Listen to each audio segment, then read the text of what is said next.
Hello, Betsy. Let's read this question. So this question says, in serious system, the magnitude of the force is 100 times. In other system, the fundamental physical quantities are kilogram, meter, and minutes. The magnitude of the force. आपको जो बताना force का magnitude बताना. We have given four options corresponding to this. Alright. So we can write the key concept of this question. इस question का मतलब key concept आपका लिख लीजिए. अ, आपको फोर्स का मैग्नीट्यूड बताना है, ठीक है। तो देखिए इस क्वेश्चन का की कॉन्सेप्ट आप यूनिट्स कन्वर्जन लिख सकते हैं या फिर कोई फिजिकल क्वांटिटी लिख लीजिए, this would be the correct, ये क्या व्यवस्था राइट आंसर, ठीक है।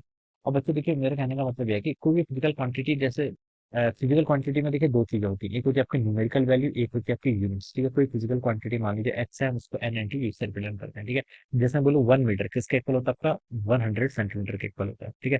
तो 1 मीटर, मीटर एक आपकी अलग यूनिट है, सेंटीमीटर एक आपकी अलग यूनिट है, ठीक है। अलग अलग है तो न्यूमेरिकल फैक्टर भी क्या कर रहे हैं, वेरी कर, ठीक है।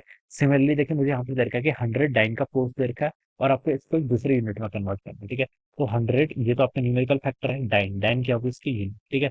अब दूसरी यूनिट में कन्वर्ट करना है जहां पर इसकी न्यूमेरिकल फैक्टर मान लीजिए n2 आएगा और यही n2 मुझे फाइंड आउट करना है, ठीक है। मैग्नीट्यूड ऑफ द फोर्स बताना है दूसरी यूनिट में, और दूसरी यूनिट को मैं अभी के लिए चलिए सिर्फ यूनिट लिख लेता हूँ, ठीक है। अब मैं इनको देखिए इनके बीच में रिलेशन एस्टेब्लिश करता हूँ, ठीक है। क्या है फोर्स, फोर्स क्या होता है, देखिए फोर्स होता है देखिए आपका M mass into acceleration, M L T minus two, ऐसे रिप्रेजेंट करेंगे, ठीक है। डाइन है, डाइन यानी कि सीजर सिस्टम, ठीक है। मास किस में रिप्रेजेंट करता है, सीजर सिस्टम में आपका ग्राम में, ठीक है। तो अब इसको सिंपली यहाँ पर मैंने इसे ग्राम लिख लिया, ठीक है। एल एल क्या है, लेंथ, लेंथ किस में रिप्रेजेंट करता है, सेंटीमीटर में, तो मैंने उसको सेंटीमीटर लिख लिया, ठीक है। टाइम किस में रिप्रेजेंट करता है, सीजर सिस्टम सेकंड में, सेकंड की पावर -2, मैंने इसको ऐसे रिप्रेजेंट कर दिया, ठीक है। एन टू आपकी नेक्स्ट यूनिट है इंटू सेकंड मिनट। यहाँ पर देखिए हमें किसके कितना रिप्रेजेंट करना है, किलोग्राम, मीटर और मिनट में, ठीक है। तो सबसे पहले मास आएगा, मास के रिप्रेजेंट किससे करना है, किलोग्राम से। किलोग्राम को 1 kg यानी कि केजी में, 1 kg को देखिए मैं इससे रिप्लेस करूंगा, केजी को क्या लिख सकते हैं, 10⁻³ ग्राम, ठीक है। तो मैं 1 kg को यहाँ पर 10⁻³ ग्राम लिख के, क्योंकि मुझे रिलेशन एस्टेब्लिश करनी है ना, तो मैं उसके ऊपर ऐसे लिख देता इंटू। अब लेंथ की क्या यूनिट है, लेंथ की यूनिट है आपकी मीटर, यहाँ पर कहते हैं सेंटीमीटर, ठीक है। तो आइदर मैं यहाँ पर 1 मीटर लिखूँ या फिर क्या लिख सकता हूँ, 10⁻² सेंटीमीटर, ठीक है। दोनों सेम चीज, ठीक है। तो मैंने इसमें यहाँ पर ऐसे लिख लिया। अब दूसरी चीज क्या देखिए, यहाँ पर आपका सेकंड था, यहाँ पर टाइम किसमें बताना है, मिनट में। 1 मिनट में कितना सेकंड होते हैं, 60 सेकंड, ठीक है। तो मिनट को मैंने क्या लिख लिया, 60 सेकंड की पावर कितना, -2, इस चीज का ध्यान रखना पड़ेगा, ठीक है।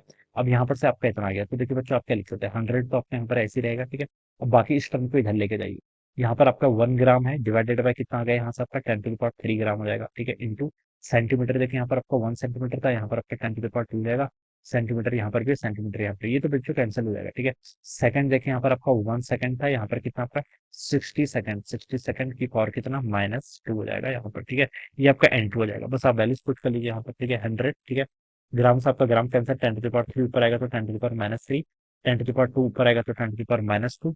ये कितना देखिए 60, 60 का स्क्वायर कितना होता है आपका 60 का स्क्वायर होता है 3600, -2 है, ठीक है। तो ये ऊपर भी आ जाएगा, तो 3600 लिख लिया, समझ में आया ना। 1/60 की पावर -2 को क्या लिख सकता हूँ मैं, 60 की पावर +2 लिख सकता हूँ ना, ठीक है। 60 की पावर +2 तो मैंने इसको 3600 लिख लिया, ऐसे आ जाएगा, ठीक है। ये आ गया, अब बच्चे से सॉल्व कर लो, देखिए 10⁻² यहाँ पर है, उससे आपका ये टर्म कैंसिल, 3600 इंटू 10⁻³ करूंगा तो आपका 3.6 के इक्वल हो जाएगा। ये इसकी न्यूमेरिकल वैल्यू है, किसकी न्यूमेरिकल वैल्यू, यही आपसे पूछी गई थी। The magnitude of the force, force के मैग्नीट्यूड की न्यूमेरिकल वैल्यू, मैग्नीट्यूड का मतलब क्या होता है, न्यूमेरिकल वैल्यू तो होता है ना। तो 3.6 यानी कि आपका सी वाला ऑप्शन क्या होगा, करेक्ट है। इस तरीके से सॉल्व करें। तो I hope you all understood this concept, all the best, thank you.